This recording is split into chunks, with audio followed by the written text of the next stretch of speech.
Esse conflito ele vai marcar a modernidade e vai influenciar o pensamento. Que o idealismo ele busca entender a condição humana de dentro para fora. Ou outro exemplo para você é um signo. Muitas pessoas pautam sua vida no signo. A pessoa é mal, a pessoa é invejosa, a pessoa outra não, é culpa do signo. Então Marx sempre vai falar da estrutura e subestruturas. E o conflito, né?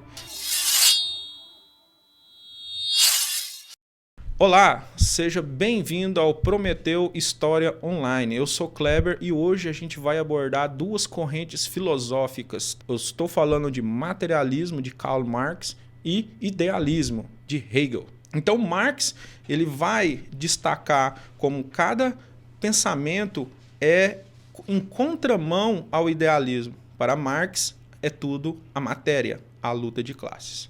Então Hegel ele vai representar o idealismo onde a consciência molda a realidade, enquanto Marx vai apresentar o materialismo que enfatiza a influência das condições materiais. Contextualizando o período que tais correntes, né, e esses pensadores são inseridos no século XIX, é um momento de grandes revoluções, revoluções na América, no Haiti, né, na Europa, Revolução Industrial.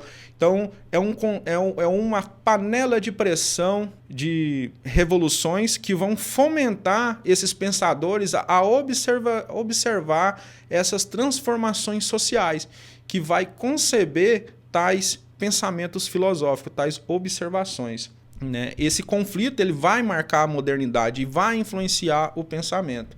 Então, a filosofia, nesse período, ela vai focar entre o indivíduo e a sociedade, tentando entender como as ideias vão moldar, né, a história e o desenvolvimento desses conflitos e nas mudanças sociais. Os pensadores, que já são os pensadores propostos, eles vão emerger como a influência desses períodos. Cada perspectiva oferecendo distinta forma da realidade. A história que vai ter seu desenvolvimento vai ser pautada em tais observações que a gente vai começar a observar durante o tempo, principalmente com Karl Marx. Hegel e o idealismo alemão. Né? Ele é um dos principais filósofos dessa corrente e ele vai argumentar que a realidade é a manifestação do espírito absoluto, onde a razão e a liberdade desempenham papéis centrais no desenvolvimento humano. E ele vai compor, né, uma estrutura, né, a dialética hegeliana, em três momentos, em três estruturas. A tese, antitese e síntese. A tese ela vai representar uma afirmação inicial e a antitese vai apresentar a negação ou a contradição da tese.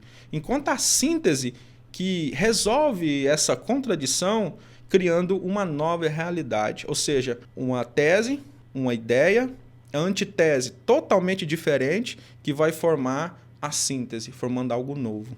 E a história, para Hegel, né, como um processo do espírito. A história, né, esse processo contínuo de progresso e liberdade do espírito, o espírito absoluto, onde cada história é uma manifestação do desenvolvimento da consciência humana. O idealismo de Hegel argumenta que a consciência não é apenas uma resposta ao mundo exterior, mas um fator ativo. E esse fator ativo que vai moldar a realidade. Para ele, a realidade material é um reflexo do desenvolvimento das ideias do espírito absoluto. E nesse contexto, o Estado é visto como a manifestação máxima da razão, representando a síntese dos interesses individuais e coletivos, onde a liberdade e a moralidade realizam plenamente. E para Hegel, o Estado é quase como sagrado. Para ele, é a manifestação absoluta da consciência humana, das ideias. Então a gente começa a perceber o quê? Que o idealismo ele busca entender a condição humana de dentro para fora. A razão, as ideias, a evolução, tudo pode ser entendido de dentro para fora. Isso é muito buscado na filosofia platônica, porque Platão vai dizer que o mundo das ideias, o mundo ideal, tudo existe lá e como se diz, faz um download para o mundo físico. Então, o idealismo de Hegel segue nessa vertente das ideias. Um exemplo, você tem uma pessoa que está procurando emprego, uma pessoa que está querendo algo no futuro, mas não faz nada para isso. O que ele faz? Ele fica orando, rezando ou esperando o céu abrir e cair um emprego no seu colo. As instituições religiosas representam muito o mundo das ideias. Por esta razão, ou outro exemplo para você, é um signo. Muitas pessoas pautam sua vida no signo. A pessoa é mal, a pessoa é invejosa, a pessoa outra não, é culpa do signo. Para Hegel, né, a ideia vai explicar o nosso mundo. Então, a centralidade da economia e a luta de classes que Marx vai ser inserido. E Marx, né, e foi influenciado por Hegel, que propõe uma abordagem materialista, que ele vai inverter a perspectiva de Hegel.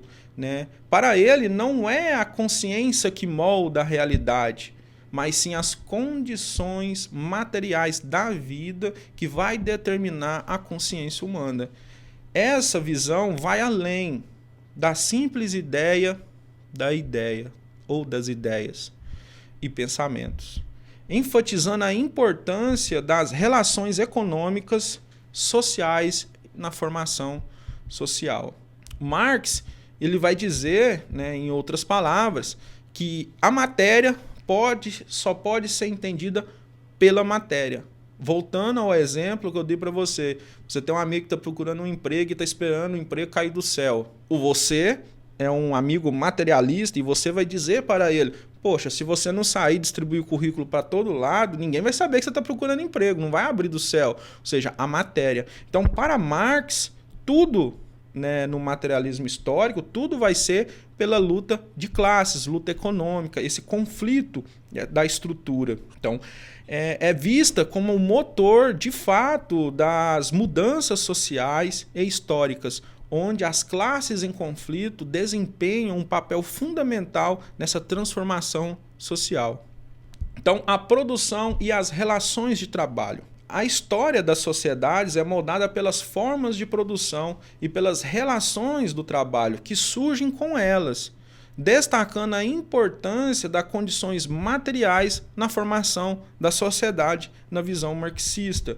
A estrutura econômica que vai abranger as forças produtivas e relações de produção serve como base de influência à superestrutura, composta por instituições políticas, culturais e ideias. Então é importante entender a estrutura, que é a base econômica, ela vai abranger as forças produtivas e relações, que vai influenciar a superestrutura, que vai ser a política, a cultura e as ideias, entre outras. Então Marx sempre vai falar da estrutura e superestruturas. E o conflito, né? O conflito de classes, mais uma vez, né? Vale salientar que ele é central para essa teoria, né? Sendo considerada motor da transformação social, que vai promover as mudanças significativas dessa corrente. Então, o idealismo, né, a realidade das expressões das ideias, Hegel vai fundamentar a sua filosofia na primazia dessas ideias. Vamos entender o mundo pelas ideias. O materialismo vai dizer, não, vamos entender o mundo pelo material. A matéria só é entendida pela matéria. Então, o espírito absoluto, né, é para ele, para Hegel, a realidade é uma manifestação do desenvolvimento desse espírito, sendo a história entendida como um processo de libertação espiritual. Seu método dialético, que avança através da tese, antitese e síntese, destaca essa importância da consciência na formação da realidade. Enquanto Marx, por outro lado, propõe uma abordagem materialista, enfatizando e argumentando que tudo na vida vai ser entendido pela luta de classes, principalmente a econômica. Né? O seu método dialético é centrado nas relações sociais e econômicas. A convergência das perspectivas de Marx e Hegel. Hegel vai conceber a realidade como um processo evolutivo das ideias, enquanto Marx a interpreta como produto das condições materiais. Apesar de ambos aplicarem a dialética, suas abordagens são fundamentais e distintas. Essas teorias não apenas moldam o entendimento filosófico, mas também desempenham um papel crucial na interpretação da história moderna. E a influência, tanto Marx como Hegel vão continuar a moldar nosso entendimento sobre a sociedade política e econômica. A dicotomia entre o idealismo e o materialismo provoca debates relevantes e fundamentais na nossa realidade atual. E esse reflexo é essencial para analisar as dinâmicas sociais e contemporâneas e as ideologias que prevalecem na nossa cultura. Então, fazendo uma síntese para você, o idealismo sempre vai buscar entender a sociedade a partir das ideias, um progresso do espírito absoluto, o Estado como a manifestação máxima da consciência humana, quase como sagrado. E já o material, Marx vai olhar e vai dizer, não, está acontecendo uma revolução, é por isso e por isso. Vamos pegar o exemplo da Revolução Francesa. Para Hegel, a Revolução Francesa seria a manifestação máxima da liberdade e da consciência. Para Marx, ele vai olhar e vai dizer o mesmo evento histórico que é a condição das classes em conflito que vai formar a Revolução Francesa. É isso aí, pessoal. Obrigado por ter chegado até aqui. Antes de mais nada, eu quero te convidar a se inscrever no canal, curtir e comentar e acompanhar o Prometeu Histórias Online nas redes sociais. Eu vou deixar uma questão para você responder aqui nos comentários. Se a internet caísse hoje, o que mais vai te impactar? O ponto de vista de Hegel? Se a internet caísse, o campo das ideias ia te impactar mais, você não poderia passar suas ideias, conversar, comentar, ou o material, na visão marxista, vai te impactar mais, economia, trabalho? Deixe nos comentários qual te impactaria mais, a visão de Hegel ou a visão de Marx.